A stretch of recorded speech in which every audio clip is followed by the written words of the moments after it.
Hi everyone, I'm KHOU11 meteorologist Pat Cavlin here in Houston. It is the hot, hazy, and dusty days of summer, but let's talk about where that dust and that haze comes from. On the map behind me, I've got clouds and I've got Saharan dust plotted. The clouds are the white, the dust is that yellow shading, and you can see it's coming all the way there from the right-hand side of the screen and moving across the Atlantic into the Caribbean, into the Gulf of Mexico, and eventually over us here in southeast Texas. So we talk about this dust every year. This is nothing new, but let's talk about where it comes from. Saharan dust comes from the Sahara Desert, but that's only one part of the equation. To the south, we've got the Sahel.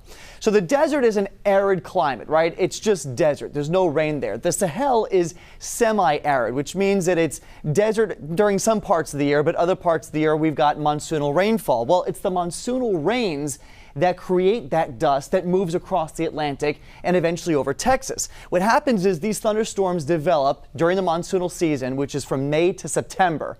And as that happens, each day the storms develop, and as they collapse, they create outflow boundaries. And those outflow boundaries are just a big rush of air. As that air rushes through the Sahel and into the Sahara Desert, it picks up dust. Think about the thunderstorms that create dust storms right here in the United States across Arizona and New Mexico. It's the same principle here. So that dust is now lifted into the air. As that happens, it gets lofted by the trade winds in this part of the world.